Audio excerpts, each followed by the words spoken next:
How's it going, everybody? Welcome back in for another episode of the Boiled Up Podcast with Jake and Justin. I'm your host, Joe Mensah. Game 4 of the NBA Finals just concluded last night as the LA Lakers took a commanding 3-1 lead behind 28 points from LeBron James and clutch shots and defense from Kentavious Caldwell-Pope, Anthony Davis, and Rajon Rondo. So, Justin, after last night's performance, do you think the Heat can win another game, or is this series over in 5?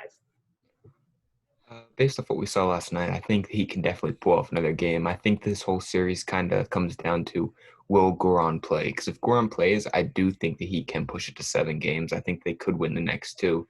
But without him, they're missing a very good scorer, a solid shooter, a exterior playmaker, and without him, you can see it's lacking because Kendrick Nunn is a solid player, but he is no Goran Dragic. I mean, there is a considerable difference between those two players. So without him, I think the Heat win one more game. I'll give them one more. I think they do win this game, and assuming Goran doesn't play, I have the Lakers winning it in 6. But I mean, tomorrow, I think Jimmy Butler will do everything he can. I think he'll go off again, and I think he's going to have close to probably like a 35-point triple-double in Game 5 because he will do anything he can to make sure the Heat win that game. All right. I don't think even with Goran, the series can go 7 games. I seriously think that the last 2 games the Heat should have won. LeBron James had a horrid first half. So did Anthony Davis yesterday. That game was on a silver platter for the Heat to take, and they didn't win. They lost that game. And I watched the whole game yesterday, and I was like, so many opportunities in the first half. The Heat could have stretched out to an 8-10 point lead, but they let the Lakers hang around. And then, by halftime, the Lakers led the game even though they were playing much worse. And that's when I knew the Heat were done in that game. It was close down the wire. There were a couple of shots. There was that corner 3 from Butler that he missed that would have given the Heat the lead with about 4 minutes left. And then KCP came down, hit that corner 3, beautiful shot. And then he came in, hit another layup, and the game was over. Thanks to KCP, he hit some clutch shots yesterday. And then AD obviously stuck him with the dagger 3. But that game was on a silver platter for the Heat to take. I can't believe that they didn't take that game. I thought for sure all the way through midway before this game, this series is easily now going 6. And I was dreading the reaction, to losing back-to-back games for LeBron because I know that people are already going to kind of distinguish this ring a little bit because you could argue this is probably the easiest path we've seen to a ring in a long time. I mean, no one the Lakers have played has been really at full strength or at with superstars to contend with the Lakers. I mean, you haven't seen the Clippers. The Rockets, if they had a center, could have been a lot better. And if they had House, or Daniel House, that series would have been a lot better because they do have 2 superstars, but they just don't have the length to match up with the Lakers. And obviously the Trailblazers, they were called the Trailblazers for a reason because they trail all the time. They're not a good team.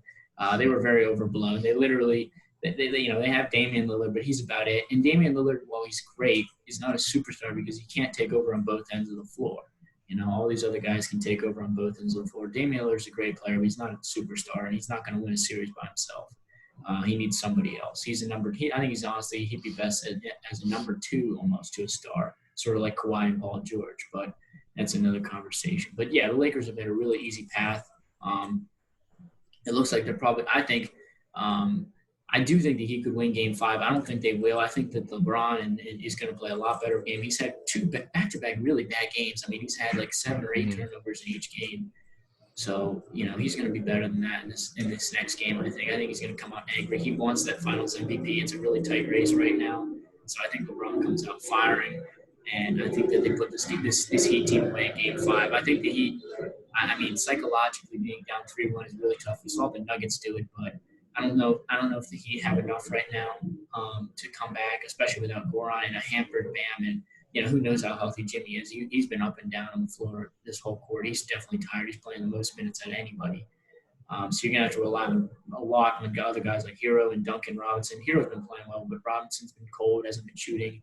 I just don't think the Heat have enough to push this to 6. I think that the Lakers come out and dominate Game 5. See, I agree with you in that LeBron's played bad. I mean, it's obvious. LeBron, this is the worst LeBron. I don't think he's Finals MVP right now. We're going to talk about that next time. Yeah, we'll talk about that later. But I think this is LeBron's worst Finals since 2011, no doubt. This is bad. This is the worst he's looked in the Finals. I mean, the past 2 games, he's -6 on the floor, the past 2 games combined. So it's just brutal. I mean, down the stretch once again, the last 6 minutes, LeBron had 0 field goals. He didn't make a single field goal. He got to the free throw line twice, and I believe he went 3 for 4 from the free throw line. But I mean, once again, he was just non-existent scoring the ball from the field, and I think that's what's going to hurt them, because if a couple of those shots fall the Heat's way, like it didn't. I mean, Jimmy missed the shot, and I believe it was Harrow missed the other shot. So, and then Yep. KCP hit the shot on the other end. If the shots are reversed there, the Lakers win that. I mean, the Heat win that game because LeBron James just wasn't scoring from the field down the stretch, and He was not. I think it's going to come back to bite them. I think he can win next game, and if Goran plays Game 6, I would give the Heat a pretty good chance of winning Game 6, but I think the Lakers would pull it off in 7. Yeah. As we're talking about the Lakers, Justin, who do you think is going to win the Finals MVP, assuming that they win? Well, I think it's pretty obvious. Anthony Davis has been the best player on the court from both teams, and I think he deserves Finals MVP. But let's be honest, it's going to go to LeBron James. LeBron James needs the 3rd Finals MVP with the 3rd team. That kind of cements him as it's another legacy award for him, and he didn't win regular season MVP, and everyone knows how close he was with Kobe Bryant. I just think the narrative is there, and it's going to go to LeBron James. Though LeBron James certainly does not deserve it, I think it will go to LeBron James. Anthony Davis has certainly been the better player, and he is the reason they're winning this series. But I do think it goes to LeBron James just based off a narrative. As you know, I picked AD to win this Finals MVP earlier before the series started, and it has looked like that so far. I mean, like we said, LeBron is putting up great numbers still. He's averaging, I think, like 28, 11, and 9. I mean, they're very good LeBron numbers, but he's also averaging like 5 or 6 turnovers per game. So you got to look into the stats a little bit more. He was actually a -2 yesterday in the box score, which was surprising, given that -4 the game before. Yeah, given that he was on the floor so much and that they came back and won. So he was really like -10, -12 at one point before those last couple, possessions where they reeled off 8 straight points. Mm-hmm. But right now it's AD, but I got to agree with you. I picked AD to win, but I do think that LeBron's going to come out firing in Game 5. And kind of like LeBron does, he's really good at finishing off games where they have a lead and bouncing up those stats. I think he's probably going to put up a triple-double in Game 5, probably 30-plus in a triple-double. And at that point, his average for the finals will be close to a triple-double. So he will probably get it over AD, considering it's AD's first finals. They'll probably give it to LeBron regardless. I would really like to see AD get it, but AD just hasn't scored quite enough. He's averaging, I think, like 27 and 10 or something like that. And he had 4 or 5 blocks yesterday too, but people don't really put that into consideration, which is kind of upsetting. I think, we saw that with Andre Iguodala in the 2015 finals, where his stats weren't as good as Curry's statistic-wise, but he won the finals MVP because he was the best player. And I think AD has been the best player, and I agree that's why I picked him to win that finals MVP at the start of the series. But I have to say the narrative is sort of shifting towards LeBron, and the fact that he probably will end up averaging a triple-double. He's probably going to win it. I would really like to see AD win it, though. I'd love to see AD come out and put up a big Game 5, and then the stats look a little bit closer to the casual viewer, and he would win it. But I don't think it's going to happen because this is a media vote. It's not, the best analytic guys in the NBA. Because if it was that, LeBron would have won Finals MVP. But LeBron would have won the regular MVP. But I think the voters are going to help him out and give him Finals MVP, sort of like they did with Kawhi last year, even though Kawhi was very deserving. But Kawhi could have been both, but he got one. And I think the same thing's going to happen with LeBron.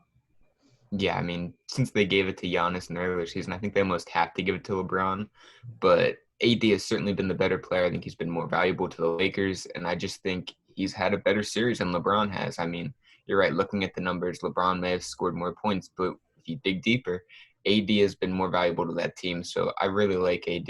I think he's deserving of it, but it's just going to go to LeBron. It's how the NBA works. Yeah, it's like the perfect scenario, for LeBron to win it with his 3rd team. But we will see as Anthony Davis continues to dominate. So I want to stick with the NBA very shortly. As we know, the 76ers recently hired Doc Rivers as their new head coach. And there's also been rumors floating around that he might try and bring in Alvin Gentry as a possible assistant. So, Jake, do you think this is a good hire for the Sixers? Personally, I really wanted Mike D'Antoni to take this job just because I think he would have really helped with the shooting with Ben.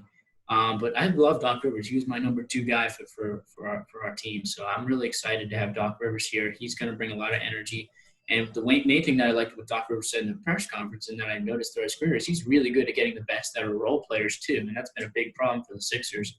We saw Lou Will, who was, 14, 15-point guy, is all of a sudden with the Clippers, he became a 20.6 man of the year threat. Same thing with Montrezl Harrell. I mean, all these guys, Doc Rivers has really gotten the best out of some of these bench guys. And maybe that'll happen with a guy like a Matisse or a guy like a Josh Richardson who have a lot of potential to be really good off the bench, but just haven't really got it yet under Brett Brown. So that could be interesting.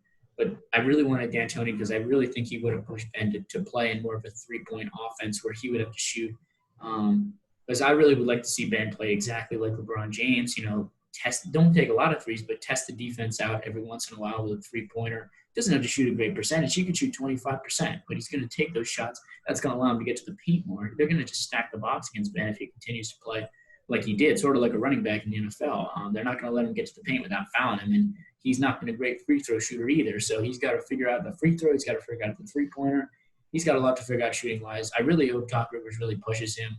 Doc Rivers is a little more old school. He's definitely one of the older type of coaching styles, I think, because he's been around for a while. But I really like this hire. I think he was the second best guy available. I just really wanted D'Antoni because of Ben Simmons.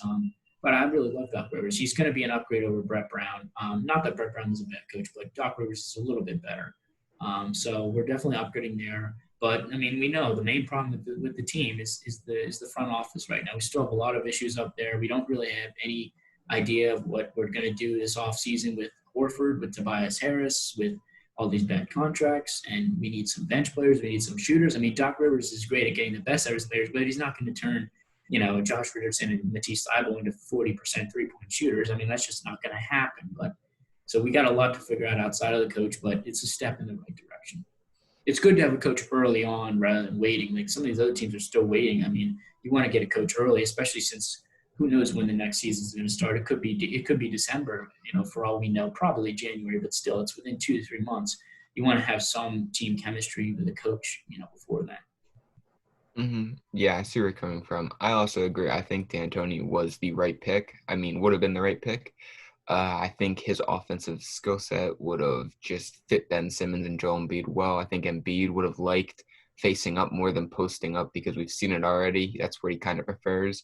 So I think him out there wouldn't have been an issue. Tobias out in space, shooting three. I think that would have been a good fit for him, and I think it would have done wonders for Ben Simmons' game. I think that would have been perfect, but we got Doc Rivers, and a lot of Philadelphia seems really happy. I'm not quite sold on him. We just saw he's supposed to be some great locker room coach, but, I mean, he clearly didn't have the locker room with the Clippers kind of ever. I mean, we look back with CP3, DeAndre Jordan, Blake Griffin, locker room issues there. You look at the latest Clippers team, Kawhi, Paul George, there was locker room issues there. He couldn't get his team to commit to the bubble. I'm not sure if that's really on him, but it's just there's concerns there. People seem to kind of just be ignoring these red flags that I have with this team. I mean, he's blown 3-1 lead. What is it, 3, 4? He's blown the most 3-1 leads. I know that. I'm not sure the exact number, but I'm just not sold on the hire. I think when you look at this team, it kind of has the build-up. If he can get him there to that 08 Celtics team that did win the chip, I mean, you can kind of compare Rondo and Ben a little bit there. If he can get a Buddy Hield type player to fill that Ray Allen type of role, Tobias in a Paul Pierce role, he won't nearly be the player Paul Pierce was talent-wise.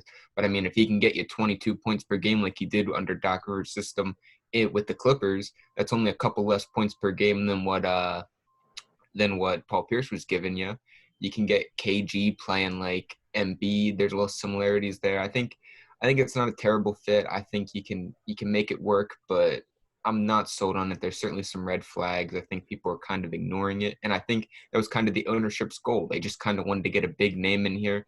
That way they didn't have to worry about changing the front office. The front office is still the exact same. The front office. Elton Brand's seemingly not going anywhere. Elton Brand isn't going anywhere. And the other guys behind the scenes, nothing has changed. It's the exact same front office that decided to give a max contract to Tobias Harris and $108 million to Al Horford. So they're still there. So there's issues there. Who knows if they're going to get a shooter like Buddy Hield, but, I mean, we'll see what happens there. There needs to be changes with this team because I think when you have two talents like Embiid and Ben, you can almost compare them to Anthony Davis and LeBron James. They're not nearly on that level. I'd say Anthony Davis and LeBron are both better, but they're both players with the same skill set and could kind of play similarly.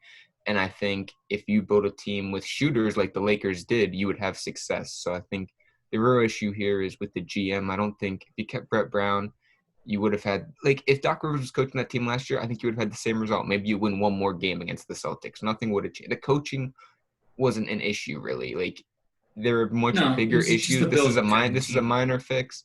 And I think it's a step in the right direction, but there needs to be a lot more that happens for them to truly have success here and become a better team. Yeah, it's definitely something we're going to be looking forward to this NBA season. Anything's better than Brett Brown, but we'll see how he does, especially coming into if we make it in like a deep playoff run. So I want to transition into the NFL. There's been a good group of NFL quarterbacks who have played exceptionally well, with Russell Wilson just completely playing over the top. Probably the MVP of the league right now for 4 weeks. But I want to focus in on two guys right now. So, Justin, which MVP candidate has impressed you more, Aaron Rodgers or Josh Allen? I mean, Aaron Rodgers has been very, very impressive so far, especially because his weapons are not nearly as good. Put respect on his name. No, he's been very good, and I thought he was a little bit washed, but I mean, he's clearly proven me wrong. He's playing angry, and I'm impressed with what he has done. But I mean, Josh Allen has just outplayed him so far. Josh Allen has been better, so you got to pick Josh Allen here. I mean, Josh Allen has more passing yards, more rushing yards, and more total TDs than Aaron Rodgers, and he should have 0 interceptions. He has 1, but that was the most bogus interception I've ever seen. I mean, that was definitely not an interception. The receiver had it, so he really should have 0. So Josh Allen has played very well, and the inaccurate Josh Allen that many people criticize him for being has a 158.3 perfect passer rating this year on balls thrown 15 yards or further down the field. And Josh Allen this year is off to a better start than the past 2 MVPs. Let's look at their stats here. Josh Allen this year, 4-0, 1,326 passing yards, 83 rushing yards, which is 1,409 total yards, 15 total touchdowns, 71% completion percentage, and 9.0 yards per attempt. That's Josh Allen. Now let's compare that to Patrick Mahomes in 2018. Mahomes was 4-0 as well. He only had 1,253 yards, 15 total touchdowns, and 65% completion percentage. So Josh Allen beats him in every single category there. And when you go back and look at Lamar, he started off 2-2. He had 1,110 passing yards, 11 total TDs, and a 64% completion percentage. Josh Allen has better stats than both of them, and has better stats than Aaron Rodgers. And you're probably going to use an argument that says Josh Allen really hasn't played anybody. But who has Aaron Rodgers played? Aaron Rodgers has played the Detroit Lions, who are terrible, the Minnesota Vikings, who up until last week had given up 29 points or more against every single team they've played, and the Atlanta Falcons, who have the worst defense in the NFL, arguably, the team that blew, I don't even remember what this was, a lot of point lead to the Cowboys. They also played the Saints. The Big Saints pick out of the NFC. They have underperformed. Early on, they're an underperforming team. I would say compared to Josh Allen has played tougher defenses like the Los Angeles Rams. I would say the Rams are a much better defense than anybody Aaron Rodgers has played. Okay, so look, I got to give it up. Allen has had an unbelievable start to this season. I didn't see this coming, him playing this well, but it's still not enough for me. It's only 4 weeks. It's such a small sample size. Things could easily go south for him. And for me, it's an obvious pick for Aaron Rodgers because Josh Allen has all the weapons in the world right now. He has great offensive weapons. He's got Diggs. He's got John Brown. He's got Cole Beasley. He's got good running backs. He's got it all. He's got a good line. And, obviously he played the Rams the other week and did really well against them, and that impressed me because that's a very good defense. But he also played 2 of the worst teams in the NFL in the first 2 weeks. So those stats are a little bit bloated. Aaron Rodgers has played weak defenses, but he's still a bad man, and he's lost both his top 2 receivers. He lost Devonta Adams in week 1, Allen Lazard in week 2 or 3, and he's basically picking guys off the street and turning them into stars. Look at this guy, Robert Tonyan. No one had ever heard of this guy before Monday night. He scored 3 touchdowns because of Aaron Rodgers. just because of how good Aaron Rodgers is. I'm sorry, he's been Josh pretty Allen good. could not turn anybody off the street into a star. Not yet. He can't. He needed Stephon Diggs. Stephon Diggs is a star. He might be one of the top 5 receivers in the NFL. And he got him, and he got John Brown and Cole Beasley too. I mean, obviously he's going to succeed. He's got great weapons. He's exceeded my expectations, but him performing well this season isn't a huge shocker with the weapons. But Aaron Rodgers had basically had everything against him. The team must have, forgot their brain in a jar or something during the draft, taking a quarterback, Jordan Love, in the first round, and then taking a guy, A.J. Dillon, in the second round, who they haven't even really used yet.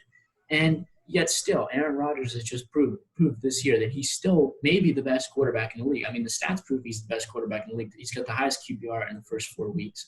In fact, he might break the NFL record this season at this pace for QBR for a season. I think he's at like 92 something, 93. He's been unbelievable, and he hasn't had Devontae Adams or Allen Lazard, for most of the season now. And who knows when those guys are going to come back? He's basically going out there with Scantling, with Robert Tonyan, with it's guys that you would never even hear. Jamal Williams, a top 10 receiving back. Aaron Jones, a top 3 running back in the league this year. One of the best offensive lines in football. At receiver, he still has all the weapons around him to succeed, other than the skill players at wide receiver. He's missing 2 of them. It's still huge. I mean, he's still putting up. He's got 13 touchdowns, 0 picks. I mean, people gave him a lot of crap last year because he had a down year with 26 touchdowns and 4 picks. That's a career year. I think, if Josh Allen put up those numbers this year, that's a career year for him. So, and Aaron Rodgers right now is on pace to put up, 40-plus touchdowns. And maybe he might not throw an interception all season. He's looking that good. I mean, he is just unbelievable. And I'm so happy for him because I figured this was going to happen this year. I figured he was going to come back pissed because of that Jordan Love pick. And maybe the Packers were sort of smart. Maybe it was a psychological pick. Maybe they wanted to put some pressure on Aaron Rodgers after a down year last year. But, God, I'm so happy they did it. But if I'm an NFC, AFC team, I do not want to see the Packers right now. The way Aaron Rodgers is playing, they might be the best team in the NFL simply because of him. Okay, so Devontae Adams still played the first 2 weeks. He missed week 3 and 4. Allen Lazard only missed week 4. So the first 2 weeks, he had everyone was available for him. Everyone, including the running backs, offense, everyone was available for him the first 2 weeks. Well, Allen Lazard played the third week too. Week 2. No, he was. Oh yeah, at the end of the game he did, but he was there for majority of that game, and it was already over because they were playing the Detroit Lions. And Allen Lazard played pretty much the entire game week 3. I mean, he had 6 catches, 146 yards, a touchdown week 3. So it's not like he wasn't there. He was clearly there. Last week was the real only game he didn't have any weapons for, and it was against the Atlanta Falcons, dude. You could have been the quarterback for the Packers that game and put up that many points against the Falcons. Their defense is terrible. They were missing their 2 starting safeties. Their defense is already a bottom 5 defense. They're without their 2 starting safeties, their first-round pick at cornerback. Anyone can go out there and run against them and get free. I mean, you could have been the wide receiver. I don't know about guys off the street. If Adams and Lazard were healthy and he had done as well as he did who did he pick up off the street? Robert Tonyan, he picked up. Robert Tonyan's been the tight end. Might as well be off the street too, the way he's played sometimes. Robert Tonyan's been the tight end for starting tight end every game this season, and he has a touchdown in every single game. He's not a guy off the street. No one was talking about him before this season, and Aaron Rodgers just turned him into a guy playing with guys off the street is Carson Wentz, because those guys are actually off the street that he's picking up. Aaron Rodgers, these guys he's been practicing with all season. These guys they may not be starters, but they're the backups. It's not like he's not practicing with them. They very well could be on the street as far as I'm concerned, not knowing anything about some of these guys heading into the season. I mean, even Allen Lazard last year was like who? Like we were all like, who? And Aaron Rodgers turned him into a star last season, and when he was healthy, he was playing very well. The only real star they have on that offense, at least receiving-wise, is Devontae Adams. Other than that, it's just guys that you wouldn't even recognize if you were just a casual fan. And that's why it's insane what he's been able to do. Josh Allen has a bunch of really good weapons and a great line. So him succeeding, it was a lot better. Like I was worried for Aaron Rodgers. I was worried he might tank this season and they might blame it on him and get rid of him and go with Jordan Love. But he's just such a bad man that it doesn't even matter what you give him. I mean, hell, I could be out there at wide receiver and he might make me magically be able to catch some of these balls. Yeah, if you're playing the Atlanta Falcons backups, anyone can do it. Yeah, well, it's been incredible especially these 2 guys. Aaron Rodgers is trying to prove that, he still got it, which he does. And Josh Allen's trying to prove that he has probably one of the most highest potential out of any QB in the league right now. I agree. I just think I need to see more. I need to see more than 4 weeks of greatness. I need to see 8 to 10 to 16 weeks of greatness. It's a small sample size, I'll give you that. But when you watch him play, if you actually watch him play, he's one of those guys that are like, you can compare him to Patrick Mahomes. There's only a few guys that make plays like Patrick Mahomes can, and Josh Allen is one of those guys. He's mobile. They're about the same height, same weight, same arm strength. He's not as accurate, and his decision-making is not nearly as good as Patrick Mahomes, but there are a lot of similarities there. And I think if Allen kind of gets his football IQ up and just becomes a little more accurate, I think he can get there.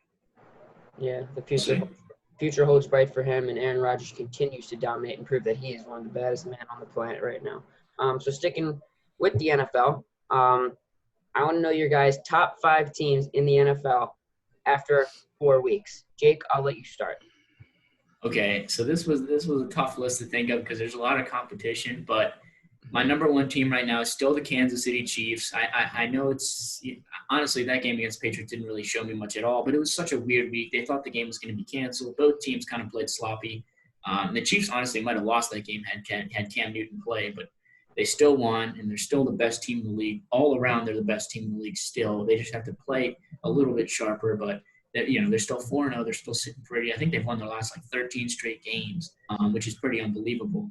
13 straight games in the NFL is not easy, and that's including the playoffs. And they did play the Ravens last week, so that was like their regular season Super Bowl right there. That was their marquee game of the year. So them beating them, all their focus was on them, which is why I think they did struggle against the Chargers the week before, and they did struggle the week after because they put 110% of their effort into beating the Ravens. But we do know that the Baltimore Ravens' kryptonite has really been the Kansas City Chiefs for the last year and a half, and they played really poorly in that game. I think they could have won that game regardless of how well they had played, the way the Ravens self-destructed. But number 2 for me has got to be the Seattle Seahawks right now. They've had – you got to give it. Russell Wilson is probably right now either top 2 or top 3 MVP candidate with some of the guys we just talked about. He's right in that race. He's been outstanding this season. They have a little bit of defensive issues. We know that the Cowboys put up some points against them. The Dolphins game was a little closer than I think it should have been, but they're still sitting pretty at 4-0 as well. Number 3, I got to have the Packers in there. They're 4-0 as well. They've been outstanding. With such limited weapons, I just talked about Aaron Rodgers. So it's pretty obvious there with that pick that they're going to be in my top 5. I think. Simply just because of Aaron Rodgers alone, they're a top 5 team. But the way they've been also playing on defense too, I think they're the 3rd best team in the NFL right now. They could be even higher for me, but I want to see them play a little bit better teams and see how they match up. I got a tough game against the Bucs next week. That'll be a big one. If they can win that one, they'll probably vault maybe to the top for me. And then number 4, I got to have my Steelers in here. They're the 4th best team in the NFL right now. We should be 4-0 had we been able to play this week. We'll be 5-0 once we beat your Eagles this week, assuming that schedule had played out right. But yeah, we're going to be 4-0 after this week. We have the best defense in the NFL by far. We've been hitting the quarterback at an unbelievable rate, and we still have a top 5 offense in my opinion, with Big Ben Roethlisberger playing at an MVP level so far. Juju Smith-Schuster, top 10 wide receiver again. Deontay Johnson looks like a top 20 wide receiver when he's healthy. He got a little banged up in that last game, but he's outstanding. He's a guy you got to watch out for. Chase Claypool's obviously, I think, been a top 10, top 15 rookie so far. He hasn't dropped the ball yet. And we got a lot of other weapons. We got Eric Ebron catching passes. We got Vance McDonald still out there. We got James Conner with back-to-back 100-yard games. This is a top 5 offense and the best defense in the league. And honestly, being 4 is being a little bit, I think, conservative right now because we didn't get to play last week, so we can't prove ourselves as a 4-0 team. But we will this week. And I think honestly, the only team in the AFC that's better than us is the Kansas City Chiefs. And I think we're going to face them in the AFC Championship. I still have that marked down on my calendar that we're going to be in that AFC Championship game. And I love our chances. I love our chances against Patrick Mahomes. We guys got to rough them up. We got a good chance. We got a really easy schedule.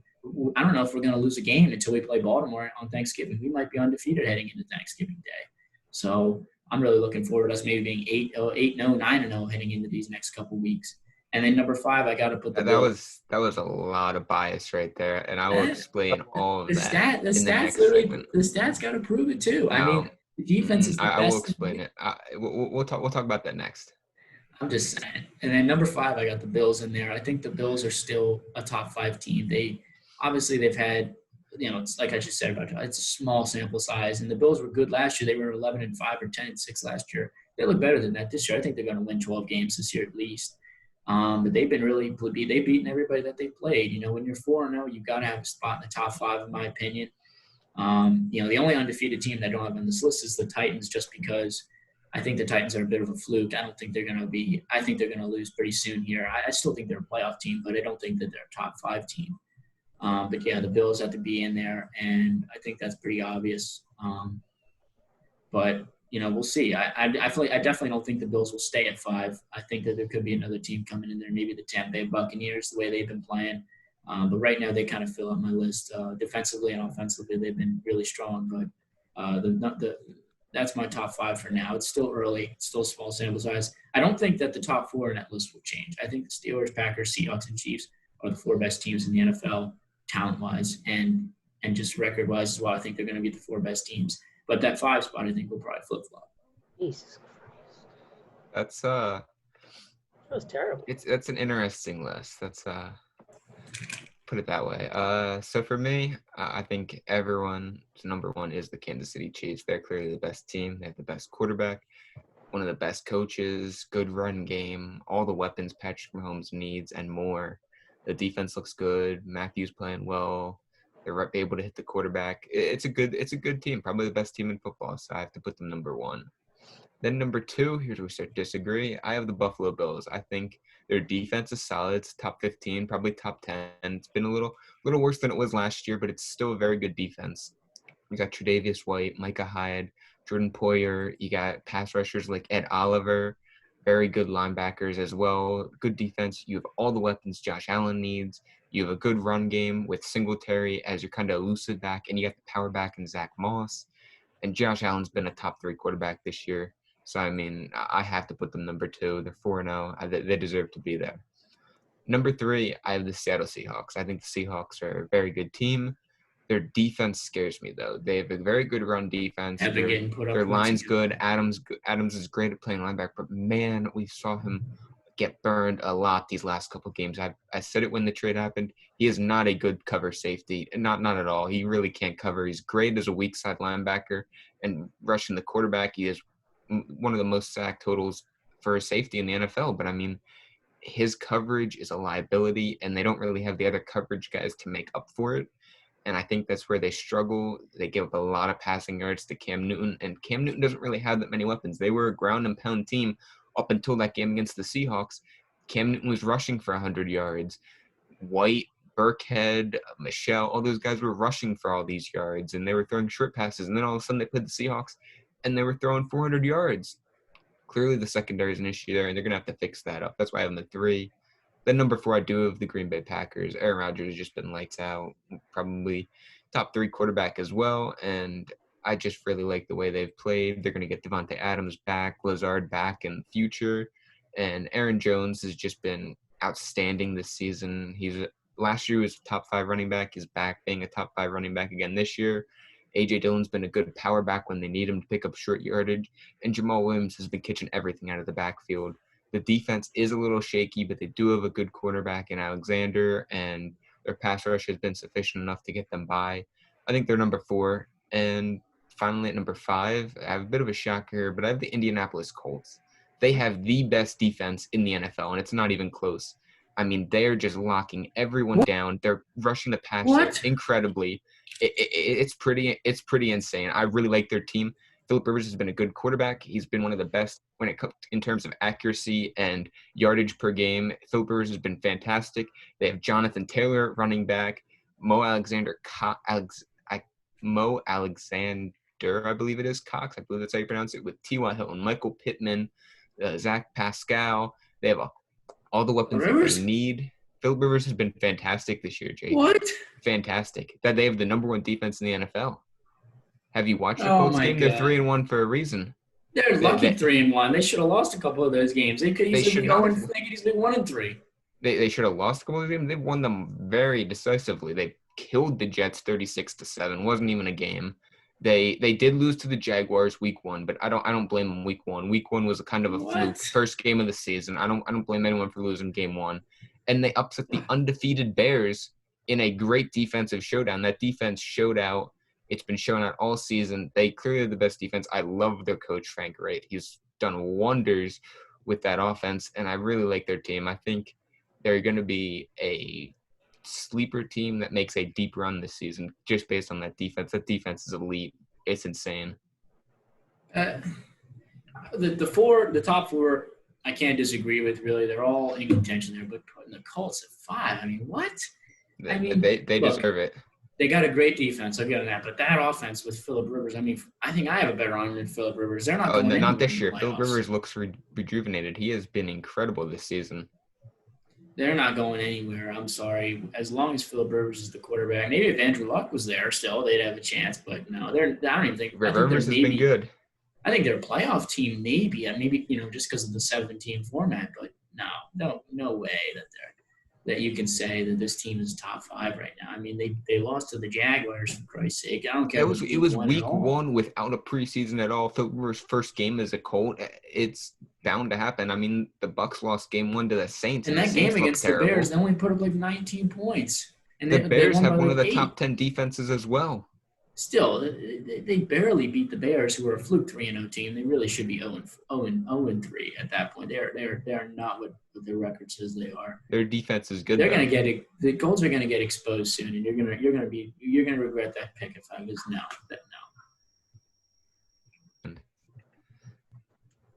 All right. Well, very interesting list from you guys.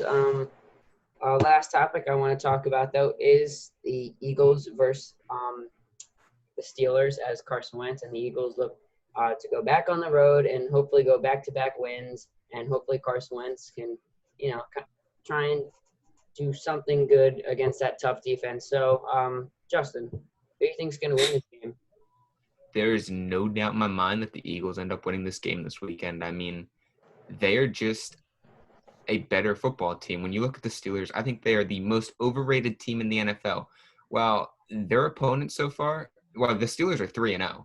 Their opponents are combined 1-11. They played the New York Football Giants, the Denver Broncos, who they almost lost to with the Broncos' backup quarterback. It wasn't even their starting quarterback, and they were without Cortland Sutton and Von Miller. So that's a terrible football team that they almost lost to. And the third team was the Houston Texans, who are by far the worst team in the football league this year. They are just bad. Bill O'Brien is a terrible coach. Thank God they fired him. But, I mean, that team was a mess. There was no way that team was winning any games with Bill O'Brien as their head coach. I mean, the Steelers are just the most overrated team. Their opponents are 1-11. That only win is the Broncos beating the New York Jets. 2-13 with your guys' terrible Eagles this year. Lucky you're winning that division. The Steelers are coming off this break. They had to – see, here's the thing. People don't know this, but a bye week requires 4 days off of – completely off. They didn't cancel that game until Thursday, meaning their 4 days off would have been into next week.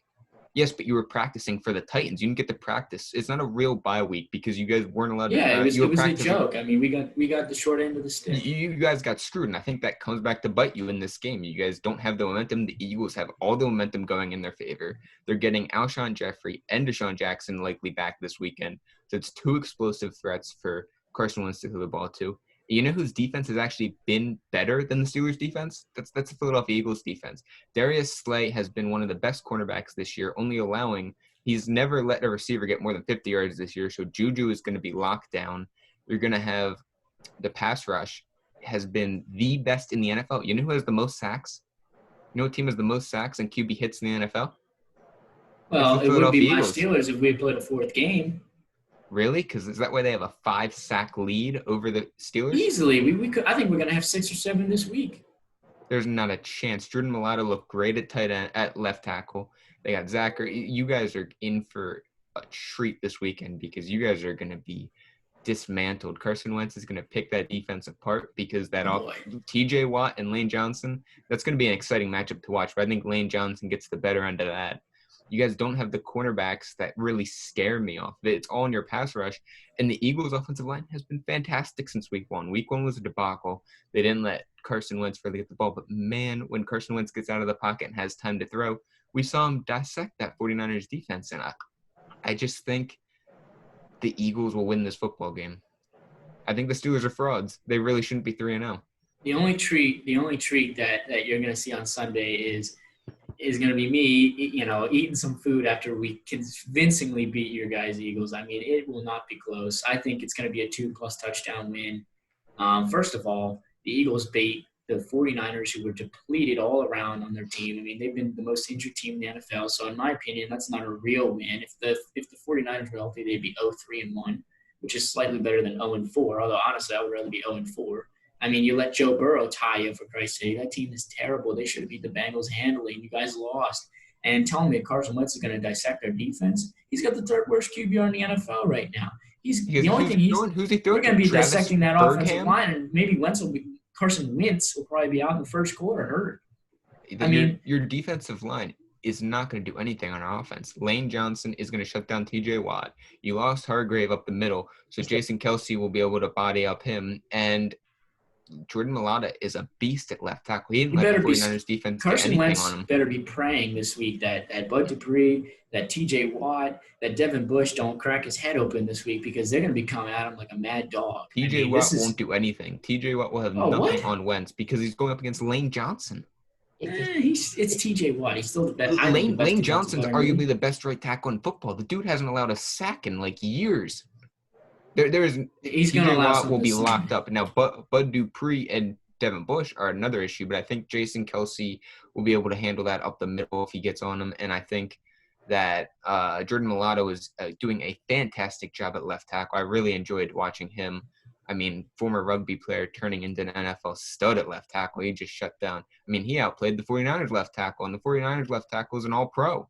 So, I mean, I was really impressed with him. And if he keeps that up, I think that offensive line will hold up well, and it will give them time to be able to dissect the Steelers secondary. Because I think that's where they're weakest.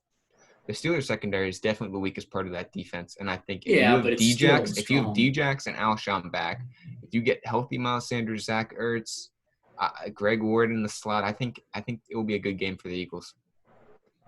No, I mean, we got fans back too, which is also going to be a big thing in our favor. And I just don't think it's the Eagles' time yet. They're still banged up. Even if those guys come back, they're going to be playing hampered. And Carson Wentz, he's going to be getting attacked all day long. And I think it's going to be a convincing win for the Steelers. You couldn't even beat Denver Broncos backup. They took you down to the last drive. Yeah, it was a backup quarterback. We always play down to bad teams. We're going to play up to the Eagles. This is a PA. So the Eagles are a good team then? They're better than what their record is, but I still think we're going to play up to you guys because they've been a playoff championship team the last couple of years. Not like you're a joke. Do you remember what happened in 2016, the last time they played? Yeah, I know we got crushed. This is a totally different Steelers team. We got the best defense in the NFL, and we got big. Really? Because that Eagles team that beat you 36-3 was only 7-9 that year. That was not a good Eagles team. That was a rookie quarterback, but that was Carson in Philadelphia Wentz, too. a non-experienced Carson Wentz. But that Steelers team was a good Steelers team, and the Eagles just totally whipped them off. It was bad. It was really bad that game, and that was a bad Eagles team. This is going to be a revenge week for us for that, and for not being able to get to the Super Bowl in 2018 to be the P18 to represent, in the Super Bowl. I think the Steelers win. I'm going to say 31-17, a 2-touchdown win. It's not going to be close. Wow, that's pretty convincing. I think the Eagles end up winning 27-21. Yeah, I think it's going to be a close game. I'm just worried for Wentz because I know these pass rushers are amazing. And I do like Lane Johnson. When he's healthy, he is up in the conversation. Watt is going to get at least a half sack today. Lane Johnson is not as good. I mean, he's great, but T.J. Watt's also Lane great. Johnson, when he's healthy, he's up in the conversation with David Bakhtiari, Ronnie Stanley, Mitchell Schwartz, but he's always dealing with injuries. He's always on and off the field. I do agree with you. I do think T.J. Watt's going to have a couple sacks, but I am worried for Wentz because this pass rush is very good. But I think it's going to be a close game. So that's going to conclude the episode for today. Thank you, everyone, for tuning in. And be sure to follow our social media and subscribe to our YouTube channel, and we'll see you next time.